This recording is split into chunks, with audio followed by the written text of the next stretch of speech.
The subject for today is, who are you? And already a number of answers have been furnished in different ways through the affirmation, through the song, and through this reading from Whispers from Eternity. I think we all, when I say all, I mean all people on this planet, we end up at some point wondering, where did we come from? Who are we really? Where are we going? And I think we wonder it at different times and in different ways and come up with different answers.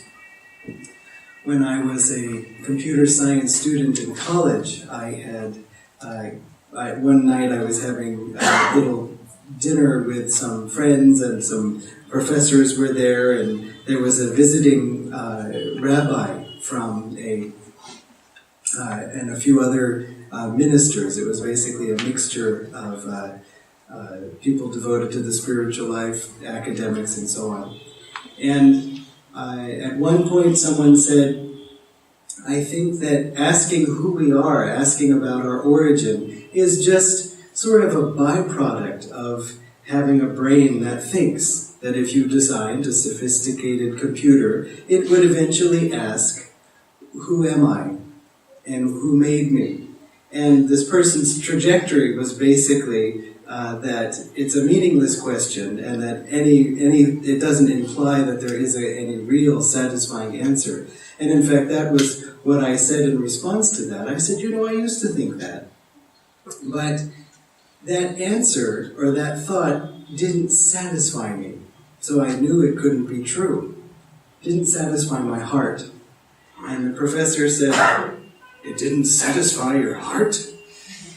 It didn't satisfy your heart? What does that have to do with truth? But I didn't say anything, because I had used to think like that myself, that it was only from the brain that we could have any kind of answers, any kind of discoveries, and all the heart did was color our judgment. But we always end up following our hearts. Even his heart was committed to intellectual truth, and so his own heart was making him say, don't listen to your heart! So you see, there's no way out of it. The brain always follows where the heart is leading us. Now we know the answers to this question, who am I? Who are you? In fact, you could say that's one of the central focuses of the entire spiritual path, is not only to, first to get us to even ask that question in the first place. You could say that the whole of Sankhya philosophy, which comes before yoga philosophy, in a way, is to get us to realize that this reality is not what it seems, that we ought to be asking, kya hua? How did I get here? This doesn't quite seem real. This doesn't quite seem right. And there's something that grows within us, that sense of these whispers that are calling to us, saying, turn within, come inside. There's also the song that God's call within, as Dharmini said was the title of that song. That calling us, it haunts us. There's something more. And so Sankhya philosophy convinces us that we should look beyond what our senses perceive. And we have these experiences that make us think, yes, I think that's true. But then we have Vedanta on the other side that says, this is who you are. You are the immortal Atman. You are Brahman. You have always existed. And as Krishna says to Arjuna, you and I have lived many times. I remember all my births, but you don't. And so we sort of take Krishna's word for it, that okay, well, then I guess we have been around a long time. And so it's nice. I've been around a long time. Feels good. But then it doesn't feel so good. Somebody upsets us, or something we work really hard for doesn't work out, and we think, what's the point of being in this existence with all of its disappointments and then all of its, joys, but they're so temporary. And yet, on the other hand, when we're really excited and having a good time, it seems fine. A friend of mine was looking at astrological charts, and when he said whenever anybody would come to him to say, can you look at my chart and sort of tell me what's going on? He said there was always some heavy Saturn transit, shunny, was always going on. And at first he thought, gosh, all these people with all these, shunnies doing all these things. But then he realized it was only Saturn that was making them ask the question, what's going on in my chart? When Jupiter is there, when everything's going well, who cares? Why? I don't need to see it in the chart, I'm just enjoying. But Saturn suddenly, okay. Just as Nayaswami Haridas, for those of you who know him, he said, sometimes Divine Mother gets lonely, and because we're forgetting her, he says, so she grabs the finances, because she knows it'll get our attention. And so these kinds of things come up, and suddenly, okay, now I need help. And so then, are they so bad? Are they so difficult? Would we be happier without them? I don't think so. Because they make us turn within and say, I was having a good time, and I'm still having a good time on some level, but I'm wanting more. As St. Augustine said, it was in reference to God, he said, you have made us for yourself, and our hearts are restless until they find their rest in thee. And so it's sort of something that's just inherent to us. We're seeking our return home. Each one of us comes to that in a different way and in our own time. But there is an inherent sense of being a stranger in a strange land, a fish out of water, and needing to return.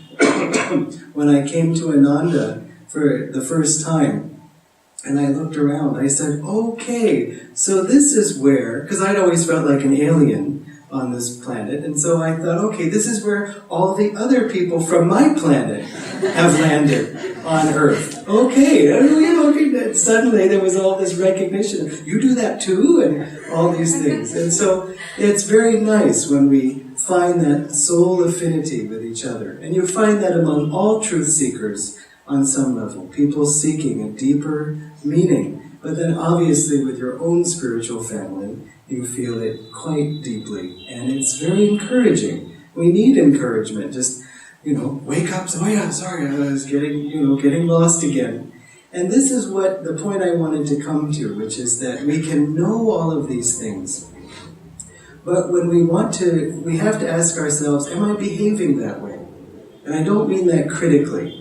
I mean that in terms of, if I really knew I was immortal, then I wouldn't be afraid of dying. I wouldn't be afraid of anything. In fact, I have to admit that Master said that when that anyone who stayed on the path loyal to the end would, he said, or one of the other masters will be there to help them make the crossing at the time of death. And I had to sort of always imagine that once Swamiji crossed over, Swami Kriyanandaji, that Master might ask him to help also in helping different ones cross at the time of death.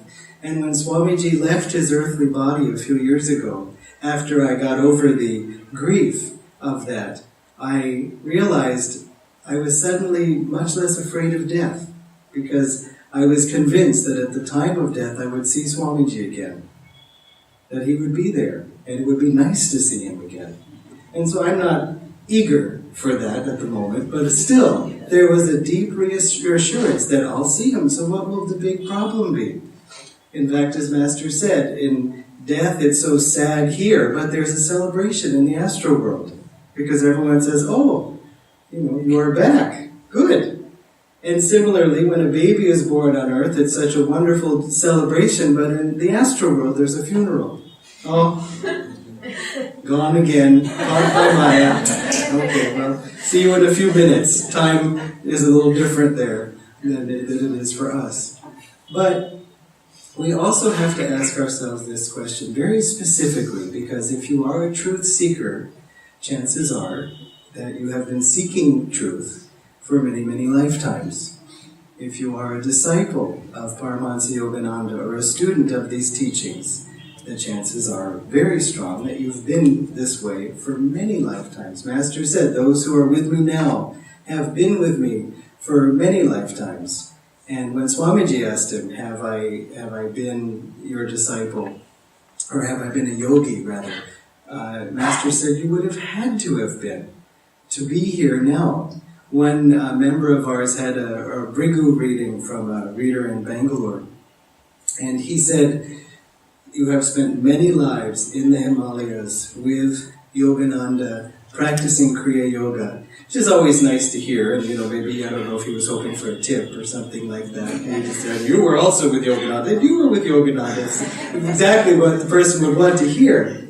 But then he added, that is why you have so much trust in Kriya Yoga. And of course, the meditation technique that Yogananda taught. And I thought, that's a very good point, because many of us, having read in the autobiography of a yogi about Kriya Yoga, and that 30 seconds of Kriya meditation helps you to make the same spiritual progress you would normally make in 1 year. Many of us just accept that, just believe that. And as I certainly did, and I certainly do. But it's an instant recognition in a way. That must be true. Some of it comes, for some of us, from Master's own power, from Yogananda's words. I myself felt, I know Yogananda couldn't be lying when he hit certain points that I had a hard time accepting, when the arm gets cut off and then the guy sticks it back on, and, if you know which miracle story I'm referring to. I paused, but I thought, I can't believe that this man, this author, would lie. But at the same time, as we start to practice meditation, we find it working for us. We see that this just feels so familiar to me. And it's because we've been doing it a long time. It also connects us to our deeper soul, which is who we are. So of course that's another reason for that sense of familiarity. But my point is that if you have been, if you are a student or a disciple of Master now, then you have been that before. In fact, Yoganandaji said that it is the Guru decide. The Guru is assigned to the soul at the time of that soul's first manifestation, when the spark, you could say, dances out from the divine flame, and that's when the Guru is assigned. So that means that really it's the only relationship unbroken that we've had throughout our entire existence, is our relationship with the Guru. Which also means that when we came into this life, that he was watching us, he was with us. And so it is not the case that we were born and grew up in, Vasant Vihar or wherever, and then went to some Delhi public school or, traveled all around Himachal, and then finally went to college, and while we were there philosophizing, someone gave us autobiography of a yogi, and we happened to take up this hobby of meditation. It is that we were yogis first. We were disciples first. We were born children, not of our parents, but of the Master. And so then we did sort of the usual things that one has to do to clear out some karma. There's a period of life where part of the test is not knowing that you're a yogi. Part of the test is not having the tools. Because they're sort of, if you, for example, we have the karma to go through a situation where we don't know the answer and have to trust with the blindfold on. You can't take the blindfold off, because that's part of the test. But it doesn't mean we have to let go of his hand. Once we find the Guru again, or once he finds us, once we're connected again in this life, then we just hold fast, stay strong with him, and keep going. But identify with your soul nature, identify with your soul aspiration. Remember that that is what has come first.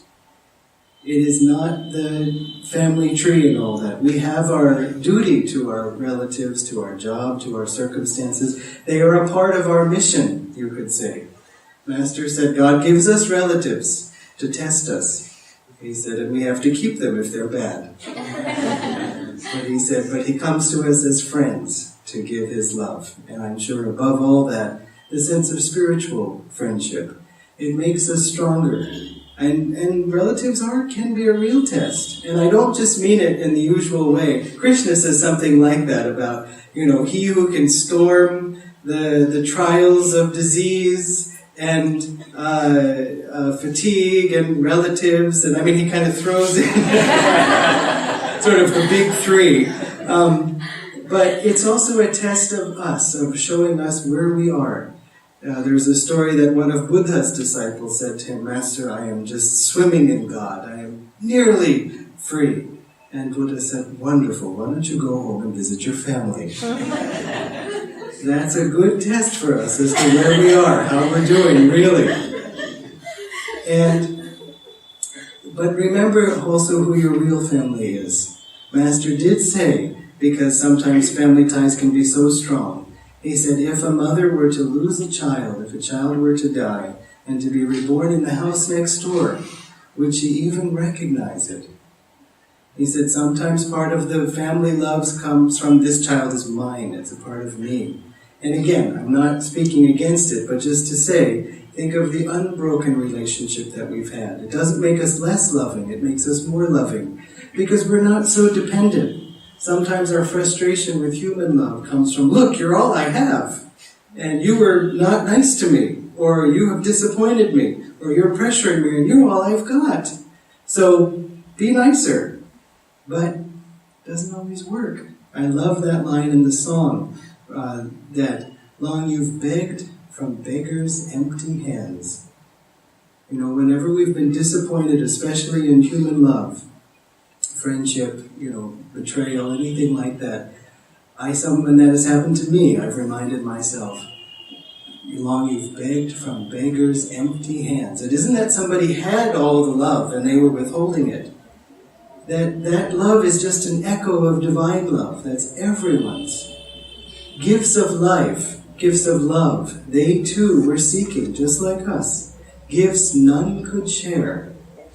Meaning no one can give you that love, but it's already yours too. Everybody has a right. God has a big sort of, has love at the table, and everybody has a seat, and everybody has a plate, and no one's going to be left out. But it isn't coming from anyone outside. We see echoes of it in our friendships, and more importantly, we can try to give God's love to others patiently, without asking that they love us back. Loving is its own reward. When you feel that, again, that's my point. So remember who you really are as a child of Master, as a child of God, as a yogi of many lifetimes. Sometimes we kind of scratch our heads and feel like, gosh, wouldn't I be better off in the Himalayas? And I think sometimes if you think that, it's because we're used to being in the Himalayas. If you've ever taken a pilgrimage up there, we were just with Dai and Keshavaji at Rishikesh. You sort of, Keshava works very hard to make sure to book a round-trip ticket, because so many people, once they come, just say, that's it, I'm home, forget it. And he says, well, you've already paid for the hotel. I'll come back. But you see, why would we have that longing? You could easily end up in the mountains of the river and think, looks pretty cold, what am I going to eat? But instead, no, there's something, a recognition of, this is my home. And yet, if that was the best course for us now, we would be there. What's the best course for all of us now is to work some things out here with everybody else. Also to give and serve in ways that you can't when you're just in a cave. And finally, also because the general trend of this part of our age is to bring spirituality more into the awareness of everyone. It isn't just for us to practice in the cave alone and find God. It's also to do it with others, in community, and to inspire the rest of people in general. And I don't mean inspire like inspire. Any questions on yoga? You can ask me. Do you feel inspired? It's not like that. But just by the sweetness of your smile, by the kindness of your heart, by the strength of your spine, someone will ask you, what is it you do? Why, you seem so calm. How did you get that way? And so then we see that in that way it expands. And so remember too that Babaji gave Lahiri Mahashaya the Kriya initiation and said, give it to all who are seeking God, all who humbly ask for help. And so remember also to ask for help. Each day, Master is there, listening. And so we start to do our day, and he says, listen, I can help you. No, hold on, I'm thinking about some problem. And he's got the solution right here. And so, through our meditation, through our devotion, through our service, through our satsang with each other, we're basically keeping ourselves open to the answer of who are you and who am I. Remember that too, just as much as saying, I'm a child of God. Remember, each person you see also is a child of God. And each one of them is a divine spark, almost free. Swamiji used to greet people in the morning, every morning when they were all living together in a certain situation. I can't tell the whole story right now. And he would say, good morning, great souls. And these, they look around and, have some saints come? Where the great souls were, and then he realized he was speaking to them. That's how he saw us. And in truth, that's how we are. And let us also see others that way. And we can all find God together. God bless you. This chant we'll be singing is called Peace, again written by Swamiji. And you might, if you ever came to his programs when he lived in NCR, you might have noticed that after most of his talks, we would sing this song.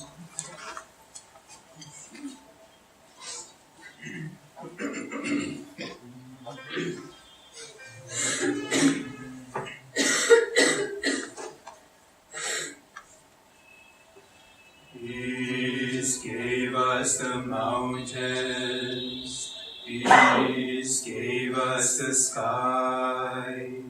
Nightly when starlight enfolds us, peace is its lullaby. Amen. Amen.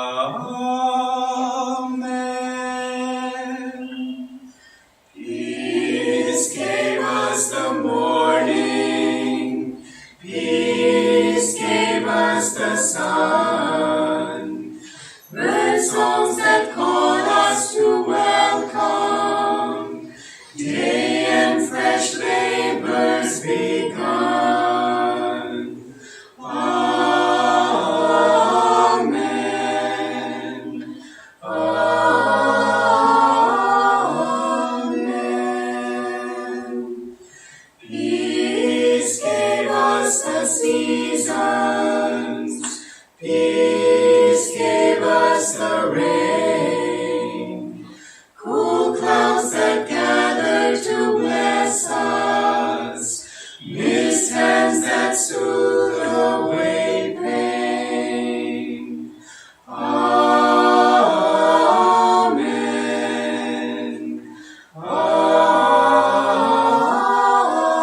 Amen. Peace gave us our heart's love, peace gave us our smiles, rays of God's presence within us, light that all strife reconciles.